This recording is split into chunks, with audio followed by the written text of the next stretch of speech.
Hello friends, welcome back to my YouTube channel ready foodie. तो आज मैं दोबारा आपके सामने आई हूँ एक नई डिश लेके, जो कि है हरे धनिए की चटनी, जो कि हम हर दिन के डे टू डे लाइफ में बहुत ही पसंद करते हैं और खाते हैं।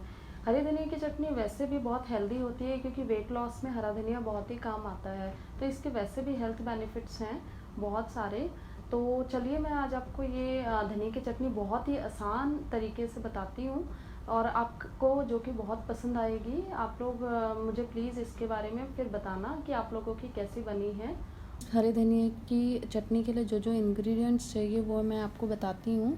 इसके लिए जो सबसे पहले हमें चाहिए वो हरा धनिया, जिसको मैंने अच्छे से वॉश करके और थोड़ा सा पत्तियाँ इसकी निकाल दी हैं और डंडियाँ इसमें से निकाल के अलग कर दी हैं, क्योंकि वो अगर मुंह में आती है तो बहुत ख़राब लगती हैं। तो आपने ऐसे ले लेना है हरा धनिया। इसके बाद मैंने नींबू लिया है, जो कि एक छोटे आकार का नींबू लिया है, जिससे थोड़ा चटनी में खट्टापन आएगा। उसके साथ साथ मैंने एक मीडियम साइज़ का टमाटो लिया है। टमाटर आपने इसमें डालना है ये। इसके साथ साथ 4 मैंने हरी मिर्च लिए हैं। हरी मिर्च आप अपने हिसाब से कम या ज़्यादा कर सकते हैं।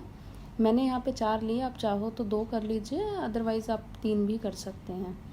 उसके बाद हमारा जो अगला इंग्रेडिएंट है वो है अदरक। थोड़े इसमें मैंने अदरक डाला है, और साथ साथ 4-5 लहसुन की कली ली हैं। लहसुन अगर आप खाते हैं तो ले सकते हैं। अगला हमारा इंग्रेडिएंट जो है वो है सॉल्ट। ये एज़ पर टेस्ट लेना है आपने। तो हम अपना जो हमने धनिया धो के ले लिया था, इसको हम पहले काट लेंगे। तो इसको आप डायरेक्ट भी डाल सकते हैं जार में अगर आपको डालना है, अदरवाइज़ मैंने इसको थोड़े बड़े बड़े पीस में कट कर लिया है। तो इसको अब हम ब्लेंड करने के लिए रखेंगे। तो ये क्या जल्दी हो जाएगा, इसलिए मैं इसको यहाँ पे कट कर रही हूँ। तो इसको जार में डाल लेते हैं। बाद जो हमारा दूसरा इंग्रेडिएंट है टमाटर जो हमने लिया था, उसको हम मीडियम आकार के पीसेस में काट लेंगे। तो ये देखिए मैंने यहाँ पे इसको मीडियम साइज़ के पीसेस में कट कर लिया है।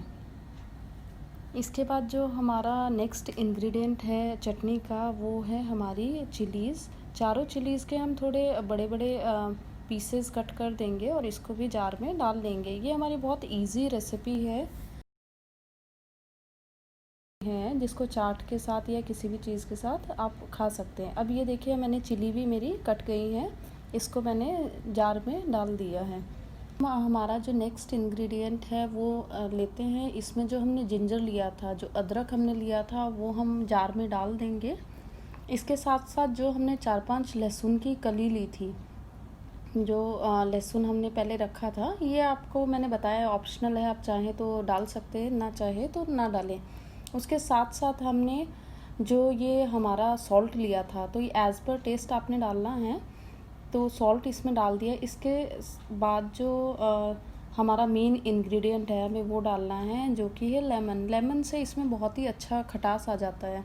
तो लेमन को मैंने यहाँ पे कट कर लिया है। इसके मैं यहाँ पे लेमन के जो हमारे बीज हैं वो निकाल लेने हैं आपने, क्योंकि अगर वो आएंगे तो थोड़े कड़वे होते हैं, जो अच्छे नहीं लगेंगे। तो इसको मैंने स्क्वीज़ कर लिया। अब इसमें इसका जूस आप तो ये हमारा जो हमने मिक्सर में इसको पेस्ट पीसा था, इसको बहुत ही स्मूथ पेस्ट बनाया है। तो ये देखिए बहुत ही अच्छा ये दिख रहा है, एकदम अच्छा ग्रीन इसमें कलर आया। ये चटनी बन गई है, इसको आप देख सकते हैं कितनी सुंदर दिख रही है। और इसको मैंने यहाँ गार्निश करके दिखा दिया है।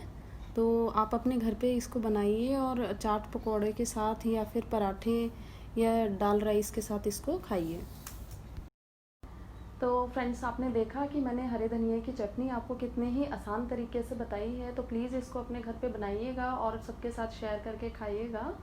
और मुझे कमेंट्स ज़रूर कमेंट्स में बताइएगा कि ये आपको कैसी लगी।